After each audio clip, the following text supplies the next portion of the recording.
Right now, I have to stop saying. We need a horn.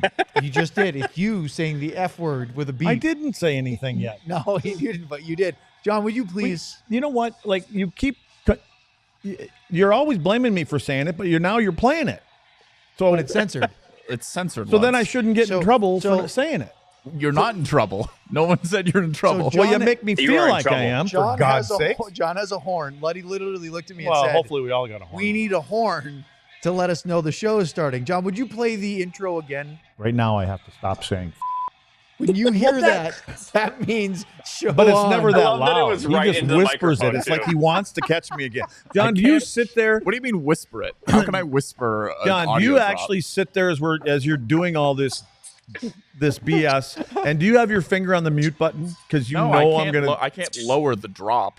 I think it sounds louder to you because you were listening instead of talking. Yeah, over I'm it. not. you were Well, I'm not talking over usually it. That's talking. I part of just the don't problem. listen to you guys. So let's start with John's here because we usually mention John later. Let's John, say hi. Hi. There's John. There's Sam. There's Luds. I'm Owen.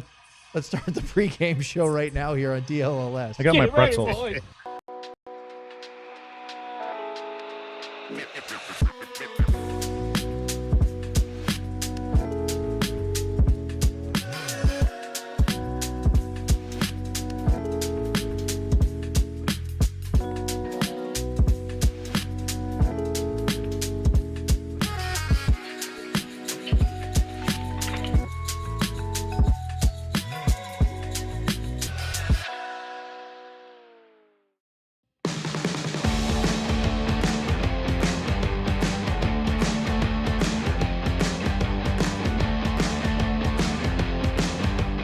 All right, let's get to it. And by the way, let's applaud our producer, John Anderson, who is a beautiful thumbnail. Devil down to Dallas, right? Buds? Excellent. Yeah, awesome. I got in a Twitter fight with Charlie Daniels in 2012. I Fun knew fact. there was a story behind that. Yep. Get the fiddle. Just so you know, at Wild Turkey on Highway 35, 20-some years ago, me and Charles sat down with Charlie Daniels, and he ordered a case of beer for himself. For himself. Did he drink the whole case? I just asked if he would adopt me right there. You're like, I love you. No, Will you take me with you? I need a Miller Lite. He drank. All right, let's move on. Okay, this is the DLS Dallas Stars pregame show. As you can tell, we're a little goofy already. I can't wait to get it started. Stars and the weekend. Devils. And Sam is here. Craig Ludwig's here. John Anderson is here. I'm here. Let's get it started. Sam, let's talk about the Stars lineup news because the big news of the day involves the big rookie Swiss defenseman. Yeah, I almost called him the big rig, but that's not him, so that's wrong. But Liam Bichsel is back tonight. First time in the lineup since getting the concussion against the New York Islanders. I believe that was 8 days ago, so he missed 3 games. Felt like a heck of a lot more, I think, because they had some extra days off here. But they missed him. I mean, we saw what he was doing. He was really just starting to come on, look really confident. He was so physical in that game against New Jersey and then in the beginning of the game against the Islanders before he went out. So that's huge for them. It changes the way they play the game. Brendan Smith's going to come out on the back end, so it's going to be Bichsel and Dumba on that bottom pairing like it was right before he was injured. But he just changes the way they play, and he gives them confidence and gives them a little bit of that snarl that we talked about when I was back east. And even Sheldon Keefe, the coach of the Devils, talked about it, and Pete DeBoer mentioned it. It's a very obvious thing the Stars do not have a lot of. I mean, Thomas Harley literally said, we don't really hit, so having someone that can changes the way we play the game. So it's huge for them to have him back. Good for the kid, too, not to have to sit out for too long. And then the other news, same lineup in the forward group, Colin Blackwell will be a scratch again. We've talked a ton about that. And then in goal, Casey DeSmith will start tonight, which why wouldn't you? He was so good against the Devils on Saturday last weekend, 31 of 33. Pete, the Stars players, Sheldon Keefe, Devils players, pretty much everyone said Casey DeSmith stole a game that the Devils pretty much controlled. I mean, the Devils were the better team in a lot of that game, and Casey DeSmith was excellent. So he'll get to start tonight. You'd imagine that's a good time to rest Jake, get Jake in on Thursday, and then those two will split that the weekend back-to-back in Canada. So a new body in the lineup tonight, and I'm expecting another good game from Casey DeSmith. I was in the dressing room, as Razor likes it to be called, not locker room, because he says there are no lockers. It's where they get dressed. So anyway, we call it the dressing room. And I'm talking to Wyatt Johnston. I look over briefly, and you're talking to Maverick Bork. What did Maverick have to say to you today? Yeah, really good conversation with Maverick. I talked to Maverick a lot early on to kind of get a feel of his adjustment, and it took him some time. Not only because he had the injury, the apparent, I think it was a groin or lower body that held him out for a little bit, but also just being a young player. There's so many challenges that come with being a young player. We've seen it with Logan. We've seen it with other guys that have come up, and Maverick actually told me that the biggest thing for him was that you don't have anything to rely on in terms of when you have a bad game or you have a bad week or something like that. It can feel like the end of the world. It can feel like you don't have that, to look back and say, yeah, you know what, this has happened before and I got out of it quickly. And that's what's so hard about adjusting to a new league, adjusting to a new speed. But Pete DeBoer actually mentioned that Maverick's a kind of a notorious slow starter. He said in his previous years, both of the AHL and then in junior, when he first goes to a new level, it takes him about half a season, which is pretty normal. But I just thought that was interesting that Pete kind of expected this. He said, like, this didn't surprise us. We knew it would take him some time. We allowed him time to develop. And Bork said that trip back to New York in the early January when they played the Rangers and then Philly in that game over there was like a flip switch for him in terms of his game. He had a really good game in Madison Square Garden, one of his best of the season. And then he followed that up with, I believe, a goal and a really good game in Philly. And he said since then, he's just felt like a completely different player. The really interesting part of the conversation that I had with him was I asked him the difference on playing on different lines. And outside of the obvious things of playing with certain guys and having to play at different speeds, things like that, he really broke down on how you kind of adjust to it. You really want to go and look at who's the dominant player on that line and how do I play off them correctly. So when he was playing with Matt Duchene, he said Duchene's a puck possession guy. He loves to hold the puck, look for open lanes. So Bork is more in support and trying to find open space in the slot as a shooter. Whereas when you're playing with Hintz and Robertson, Hintz is the really dominant on that line, but they're really quick, short passes, little small plays. So you're really a support guy and trying to make those plays and develop a play versus holding onto a puck for longer. And now he's been on that fourth line with Beck and Steele, and he said with that line, he's actually the puck possession guy. So it's unique to see him be able to play those different styles. And so far, he's done an excellent job doing all of them. And I think that he's really started to come on here, and he looks and sounds like a different hockey player right now. Finally, you had a chance to go over and listen to Sheldon Keefe and the Devils in general after their morning skate today. Any insights as to what we're expecting from New Jersey tonight? Yeah, well, first of all, they're still reeling from the Jack Hughes injury. Sheldon Keefe even said it straight up. He said, we all feel for him, and we're still trying to get past that because Jack was so good at the Four Nations. He really came on. Everyone knows who Jack Hughes is, but he really came on a national spotlight at that Four Nations playing for Team USA. He goes and gets hurt by a teammate, Jack Eichel, USA teammate. And it was just one of those freak plays, kind of like Lyubushkin when he slid into the boards in that game on Friday. And it's just, or Tuesday, whatever day of the week it is. But it's just one of those things where that's a guy where his brother's on the team. He's a leader. He's an alternate captain. He creates so much, and they don't have a ton of depth in New Jersey where you look at their 1-2 centers and it's like, wow, that's really good. And then below that, it's kind of a little bit of a drop off, which is why they're rumored to be looking for some forwards to add to that depth. So they're still feeling it from the Jack Hughes injury. He obviously will not play today. He's back in New Jersey getting reevaluated. So they're hoping for kind of a short-term solution there, but not sure what that's going to be. The other interesting thing with the Devils is actually, it came off something Pete DeBoer said, which is that game of Saturday in New Jersey, as well as the one on Long Island, really surprised me with how physical they were. I didn't think those games out of conference, it's the first time they had played each other all year. You don't really expect it to be physical, but Bischel was throwing the body around. The Devils were forechecking hard, and I think that is the way they're kind of developing their team this year. And so Pete talked about how that's been a focus, and he could see the glaring difference between how they are now and how they were last season. And I asked Sheldon Keefe if that's been a focus for them this year, and he said it's been a focus beyond this year to the summer, where Tom Fitzgerald, the GM of the Devils, he added some beef, he added some size and grit to their team.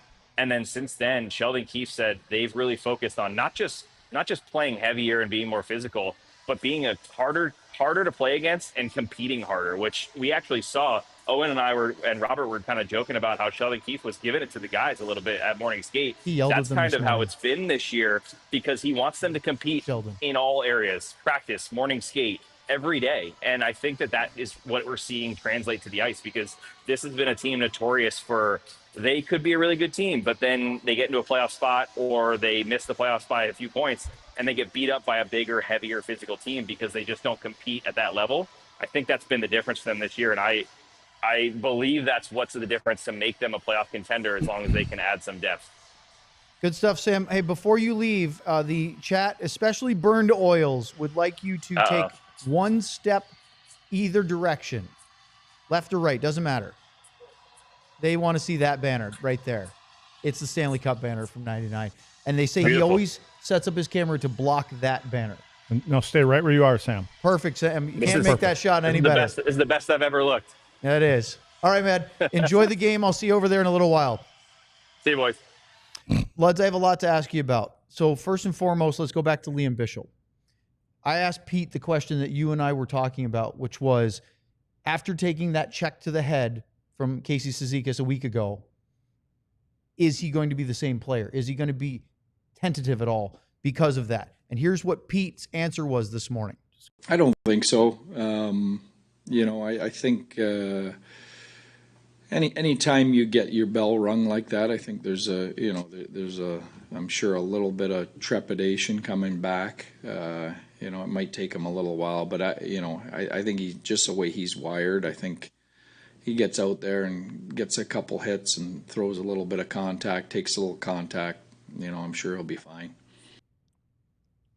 First thing he should do is go out and run somebody. Get right back on the horse, right? Yeah, I mean, I'm hoping that they showed, and he saw it himself, but you got to show how Cizikas hit him, how he brought himself down to that. Because for the most part, when he goes to hit people, he doesn't bring his body down. He hits them, and he does a really good job, unlike the clown in New York. He keeps his elbows down, and he doesn't get those high-hitting penalties, which he got another one. Not Bichel, the other idiot. Did he? Yeah. Oh, yeah, he got another one, elbow. I'll have to take a look. Rempe, yeah, got another elbow. Oh, right in the did head. he? Yeah, Oh. 2 games ago.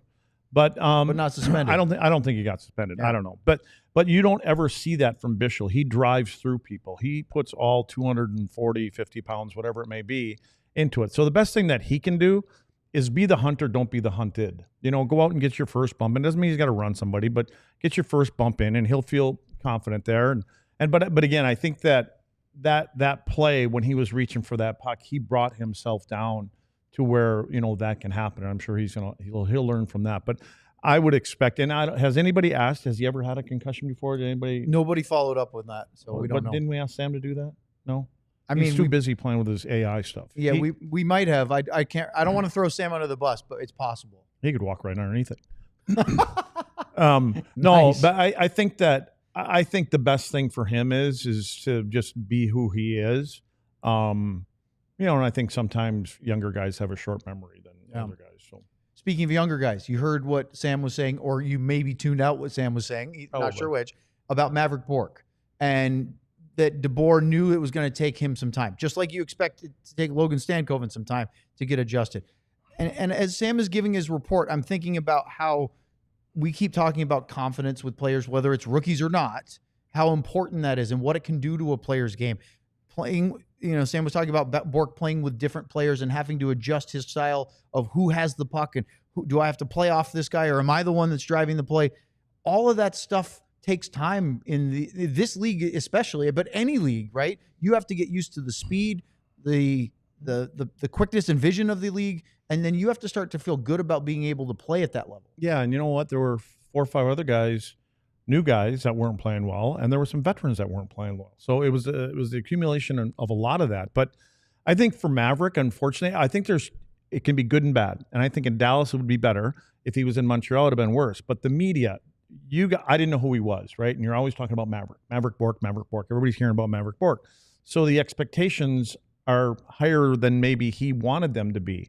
And the good news is he's in Dallas. You could be in Toronto or Montreal or New York where, it gets more publicized and you get more ink out there. So, but I think ultimately what happened is he just has to, and talking about playing with Duchesne and Hintz and guys like that, they're going to let you know where to be. And he just needed, and he's playing his game now. What I find him doing more, he's not thinking. He's just playing. And for the most part, when he's playing with whoever it is, he's driving to the net. He's getting a lot of his opportunities, and he's not waiting. His feet aren't stopping and going, okay, am I supposed to be here? Am I supposed to be there?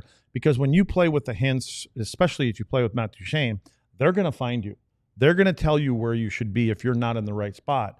But if you just keep playing, especially with Duchene, he plays the way he does. He knows where you are before you actually know where you are. And if he just does his thing, that's why he's getting all this success that he's got coming to him. But I think he's driving to the net. All those little things add up to the word confidence. And now he just feels good about himself. Well, we have a lot more to get to, and we'll do that in just a moment here on the DLS Dallas Stars pregame show. First, let's talk about Sleeper, the best fantasy league platform out there. Put your puck knowledge to the test by picking whether your favorite or least favorite players will have more or less than their projected stats each week. Doesn't have to be hockey. It can be football, basketball, you name it, and you can play it with Sleeper.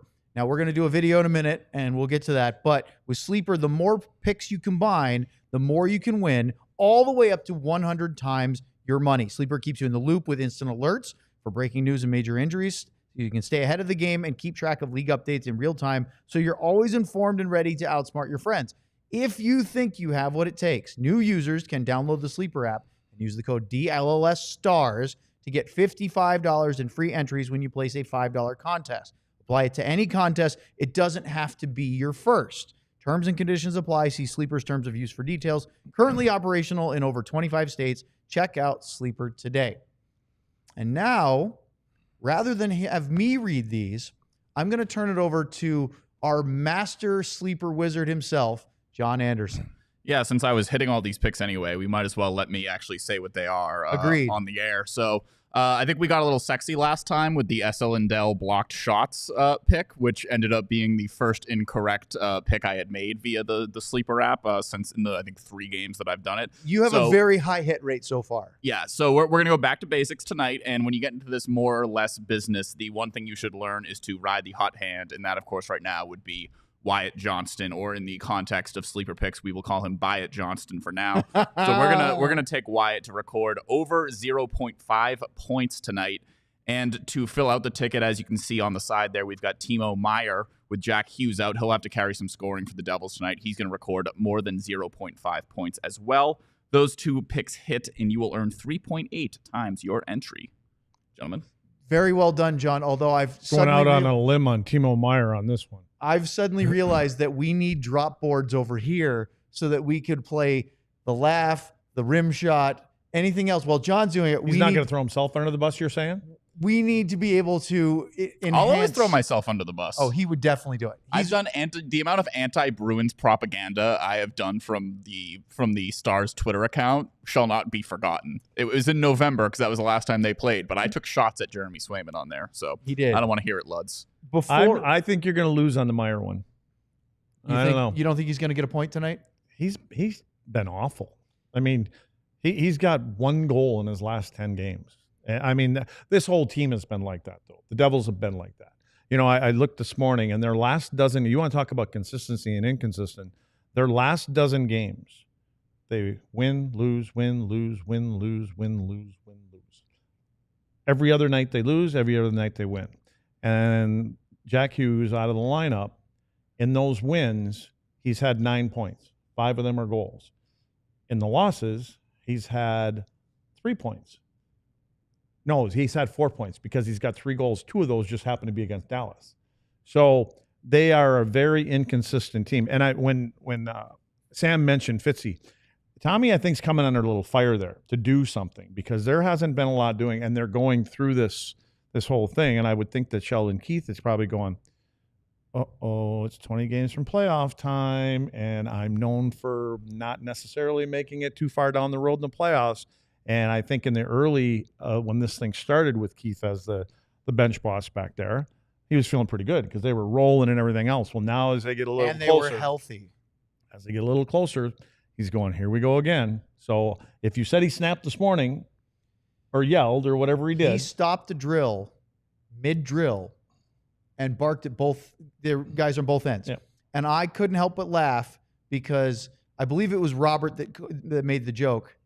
Well, it's game number 63 for them tonight. You don't think they know how to do the drill by now?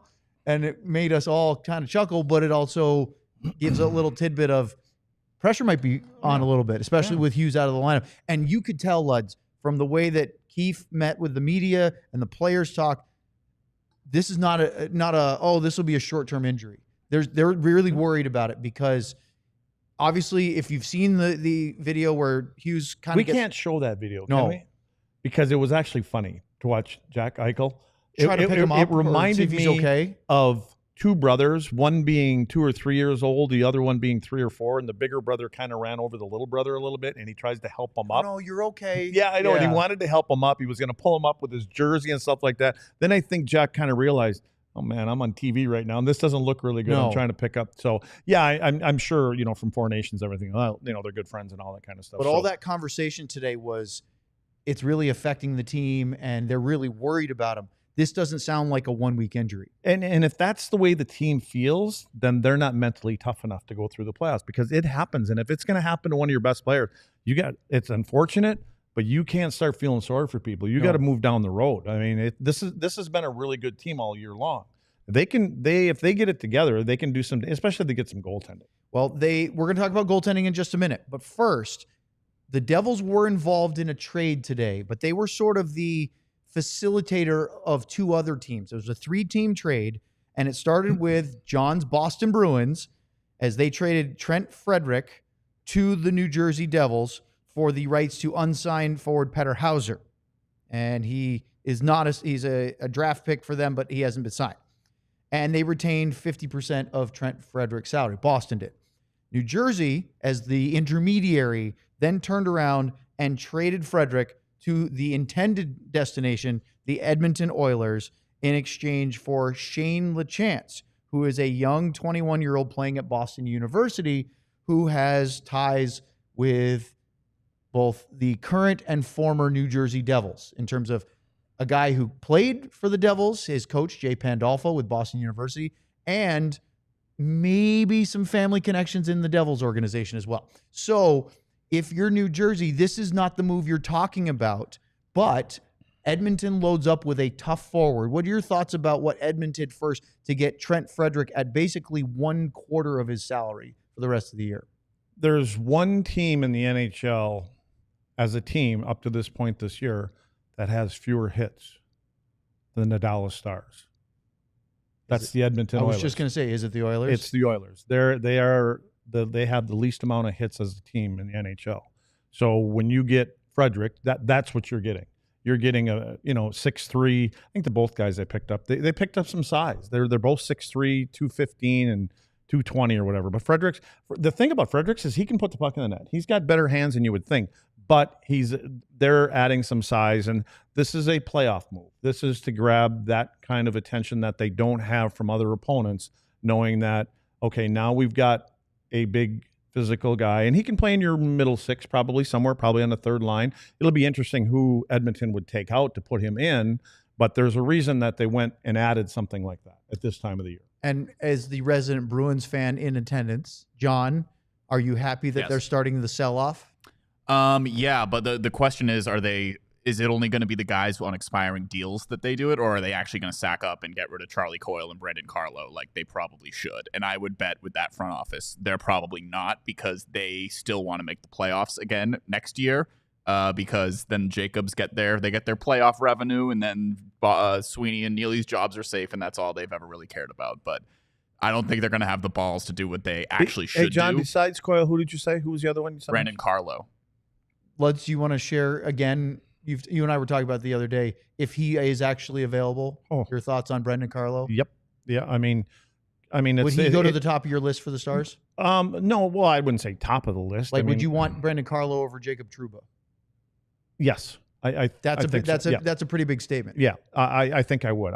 He's also a lot younger too. Yeah, and I think he's a little bit more mobile, can do things offensively. He's got a big shot. He's got a big shot that he uses. So, yeah, for sure, Carlo I'd be interested in that guy. Let's do it. Yeah. I mean, I would be very interested. So you mentioned goaltending. Let's go back to the Devils now. Jacob Markstrom is back. He's played one game. He missed 11 games with a MCL sprain. It looked terrible when it happened, but good news for Devils fans, it wasn't season ending. They get him back, and that has to be huge with a month and a half before the playoffs to try to get him up to speed. I would say in that record I was just talking about, their last 12, if he'd be back and, had some games underneath his belt after the injury, that record would be different than 500. I mean, he's that good of a goaltender when he's healthy. It's interesting because I remember Sean talking about him when he was traded, and Sean had said something about, if he doesn't have as many shots as he was getting prior, and if he comes to a team that's got more structure and things like that, how would he be? And I don't know that answer. I haven't watched him enough to know if that's made a difference, but I'm sure Sean has watched him. So according to the rundown, Sean was on the show today too, but I think there was somebody that didn't change it. You should look at it again because he's not. Okay, on well, the show. it's changed now if because you're talking about, hold on, this is the kind of bickering that we hear with John and Luds all the time. If you're talking about at 4:30 in the morning when you were looking at it, listen, when I got here, I asked him. I said, "What time did you get here?" I was here at 5:15. Oh no, it was updated by then. I said, well, it wasn't because he looked at it and he said, "I said, has Sean got to read the FOCO read or whatever?" That's different. Well, it's not different. You're It talking wasn't about the updated. ad read, not the It wasn't show updated. rundown. Okay, folks. Now that we've gotten that squared away, Luds, Jacob Markstrom has a .912 save percentage, which is around. It's actually a point higher, a hundredth of a point higher than Jake Ottinger's. I think he's going to be tested tonight, though. But what really stands out to me is 21 wins in 37 games. Yeah, he's been the guy that gets the wins for them. Yeah, and I think he's played one game. Game 2 may be a little bit more difficult than game 1. Yeah, I don't even know who he played against, but it was Vegas. But the way that Dallas has been directing things at the net, the way they're skating, the way they're connected as a team, and probably most importantly, the way that they feel about their power play rate. You ready for a trivia question? No. Okay. I do so well at these. You actually nailed it the last time, but this is not a Dallas Stars specific one. Robe Hintz has had 4-point games in consecutive appearances. If he does it again, which would be a very big feat, he would be the first player in North Stars franchise history to have 3 consecutive 4-point games. In the last 40 years in the NHL, this was from the NHL stats this morning, there have been 4 other players that have been able to score 4 more points in 3 consecutive games. Can you name any of those 4 players? One of these 4 guys did it 2 times. Okay. The obvious one I would say would be Gretzky. He did it twice. Okay. Is that one of them? That's one of them. 84, 85, 88, 89. So you have 3 more to go. Well, I guess we're going to look at the era that I probably played in. And so the You other played guy against all of these guys. The other guy that scared the hell out of me was Mario Lemieux. That's I number don't 2. know if that's okay, there you go. So he did it in 88, 89. Interestingly enough, the same year that Gretzky did it the second time. Okay. Now you're trying to confuse me. No, I'll give you a hint.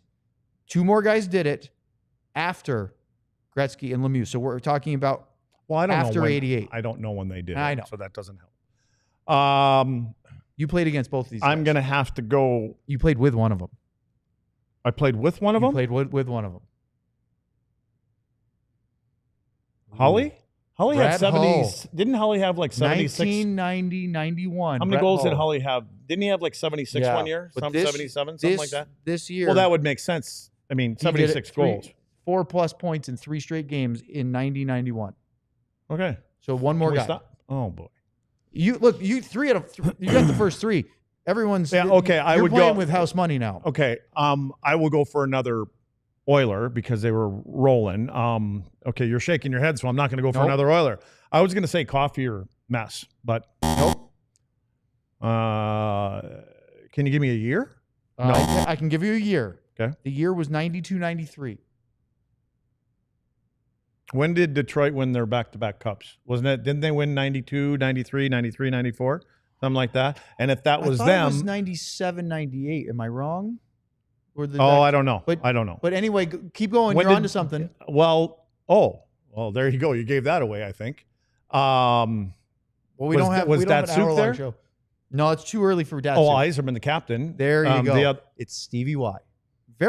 I'm very impressed. You got them all. Well, with only limited you hints. gave me a window to look I gave you a window. Yeah, but you said 40 years. But that's it. In the last 40 years in the NHL, those are the only 4 guys who've done that. And Rope when did Bobby Orr retire? 80? Did he play in the 80s? I don't know. No, he didn't. He wouldn't have played in the 80s because I didn't play against him. Yeah. So he probably retired 79, 80. Good. But remember, it would basically be from like 84, 85 to the present. Yeah. So anyway, well done. He keeps saying he's not going to do well, and he does. Let's go through the roster real quick for the two lineup cards. First for the Stars, no changes up front. That means Colin Blackwell's a healthy scratch again. Any surprise that they kept the same group after? I think you're looking at, unless there's any moves, this is who's, and again, we know for that Sagan. We're waiting for Tyler. Yeah. And then who knows? Maybe Alex Tuck if you get your wishes. That would be Let's go to the defense. There's the guy back in the lineup, Liam Bichsel with Dumba. Other than right-handed versus left-handed, is there any reason in your mind why Dumba stays and Smith comes out? Neither one of them were that great in the last game. Right. But I think there was glaring speed issues with Brendan, I felt. And he was chasing back a little bit more. At least Dumba was around the front of the net, and where I thought I saw Brendan kind of on the outside looking in a couple times. All right, let's take a look at the other team now, the Devils. And Jackhughes is usually top line center. So he sure moves up. The big one is that they moved Dawson Mercer from the wing to the middle. And then Justin Dowling, our old friend, who played for both the Texas Stars when they won a Calder Cup in 2014 and played multiple years in Dallas. Jim Montgomery really liked Dowling. Rick Bowness liked him as a person, didn't like him as a player because he didn't play him. And then since then, he's played more games this year than he has in an NHL season. I think he's up to 42 tonight. Hit 100 games at the end of last year. I'm a big fan. I saw him this morning, said hi. Another guy that Plano native, Stefan Nason. Yep. And he's a hard-nosed guy. Yep. But who I like on that whole lineup? Who? Haula. You like I like Haula? the way he plays. I like the way he skates. I like the way he competes. I don't think he gets Hasn't enough been credit. scoring lately. No, but though. I was just going to say, I don't think he gets enough credit what he does defensively. I don't look at the scoring all the time. I just think he can be hard to play against. What about this lineup strikes you with Hughes out, though? Big hole, right? And the way that they haven't been scoring goals, and John picked them, so maybe John will get them going. But I think Meyer's got to get going. They got to get more out of Palat. And obviously now I think you look at Hischier and Bratt. I mean, with that guy out of the lineup, and it's got to be by committee. They're not going to have one guy on that team that's going to pick up the pace that Jackhughes goes at. How about the defense? This is what Sam was talking about. Bigger with Hamilton's a big guy, although he doesn't play very physical. Brendan Dillon is a big guy. Interesting that they mixed it around a little bit. Put Luke Hughes up with Dougie Hamilton to start tonight, and they have Dillon playing with Simon Nemec. I like Pesce. I like Dillon. I like Dougie Hamilton because of what he does offensively. I mean, he seems to have 5-6 shots on net all the time. I like what he does there, but we've seen he doesn't have the same speed as he did 5, 6, 7 years ago. Lastly, I almost didn't mention it. I didn't mention it the other night. Stars went 4 for 4 in the power play in their last game. They are now 23 for 62, which is 37% from January 1st to now. Only Detroit at 38% is higher. But the stat that really stands out to me, Luds, is listen to this for the power play. They are 10 for 19 in their last 6 games. 10 power play goals in 6 games. 52%. Well, don't they have 7 in their last 2 games? Okay. How about that? That's why that stat sounds pretty good. But at the last 2 games is crazy. I mean, they have 12 goals at home in 2 games. Again, it goes back to individually, but collectively they have the confidence in there. I just think that they feel it when they go out there. And I just think that they're having a good time, too. And it doesn't seem like it really matters who goes out there. They're just all on the same page. They're connected. You ready to let them know that we're done? Please. Take your laptop. Yeah, well, I'm done. Close it up. For John Anderson, Sam Nessler, Craig Ludwig, I'm Let's Owen get a Newkirk. beer. It's ESPN Plus tonight, not Victory Plus. So watch the game there. We'll see you for postgame right here on DLLS. I believe that they are going to crush these guys tonight. We all silly like the mayor.